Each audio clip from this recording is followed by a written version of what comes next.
شروع سے ساری امت کا ہے نعرہ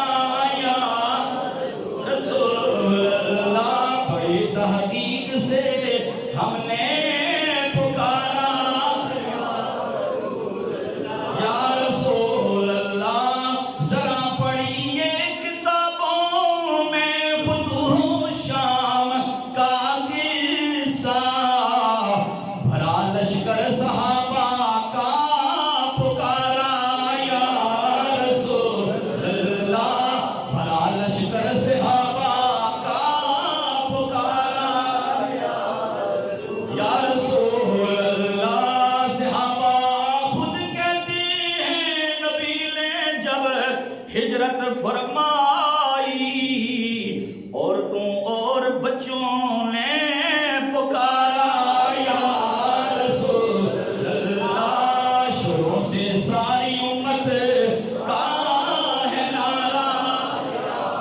پیار سے نعرہ رسالت، محبت سے نعرہ رسالت۔ صحابی نے خود سکھایا کر یا کر اس طرح تم نے دعا مانگنی ہے یا محمد کے الفاظ جامع ترمذی۔ اور بڑی مزے کی عجیب سی بات ہے، جو کراچی سے قدیمی کتب خانہ ذکر ترمذی چھاپی ہے انہوں نے، ایک کھبیاں نے ان دے آڑے نام نہ کنوں نے کھبیاں نے جو چھاپی ہے اس سے یا محمد لفظ ہی کٹ چھوڑی، لیکن قرآن نسخوں میں یا محمد کے الفاظ موجود ہیں، قرآن نسخوں میں یا محمد کے الفاظ جامع ترمذی میں موجود ہیں، لیکن انہوں نے وہ بھی کاٹ دیے کہ رہا یہ کوئی سنی پڑے گا تو آگے دلیل مل گئی ہے یا محمد سے صحابہ کو سکھاتے اور کہا کرتے تھے۔ لیکن میں نے کہا بچیو تسی جتنی بھی ڈنڈی مارو الحمدللہ احمد رضا کے غلام موجود ہے، اور ہم بتائیں گے شروع سے ساری امت کا ہے نعرہ یا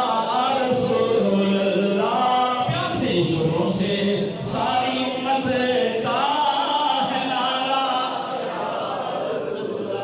یعنی وسیلے کا انکار کرتے ہیں، کہتے ہیں وسیلہ ہے کیا چیز؟ اگر نہیں ہے تو اسی بخاری کو اٹھاؤ نا، کتاب الاستسقاء میں ہے جب بارش نہیں ہو رہی تو حضرت عمر رضی اللہ عنہ حضور کے سگے چچا حضرت عباس کا بازو پکڑتے ہیں اور بائل میدان میں لے کر آتے ہیں اور یوں دعا مانگتے ہیں اللہم انا کنا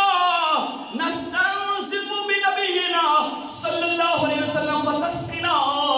حالام النبی صلی اللہ علیہ وسلم اللہم فسقنا، یا اللہ جب بارش نہیں ہوتی تھی ہم تیرے نبی کا وسیلہ پیش کرتے تھے تو بارش نازل کرتا تھا، یا اللہ آج تیرے نبی کے چچا کو لے کر ہم میدان میں آئے ہیں، اس چچا کو لے کر آئے ہیں کہ حضرت عمر اکثر فرمایا کرتے تھے صحابہ عباس کا وسیلہ پیش کیا کرو، حضور حضرت عباس سے اس طرح پیار کیا کرتے تھے جیسے بیٹا اپنے باپ سے پیار کرتا ہے، جیسے بیٹا اپنے باپ سے محبت کرتا ہے۔ حضرت عباس حضرت عمر رضی اللہ تعالیٰ عنہ کے کہنے پر جب اپنا چہرہ آسمان کی جانب اٹھاتے تھے اللہ نبی کے چچا کے وسیلہ سے بارش نازل فرما دیتا تھا۔ تو مجھے بتائیے جب نبی کے چچا کی عظمت کا یہ عالم ہے تو آپ کی اور میرے لجپال نبی کی عظمتوں کا کیا عالم ہوگا؟ شروع سے ساری امت کا ہے نعرہ یا رسول اللہ، بڑی تحقیق سے ہم نے پکارا یا رسول اللہ۔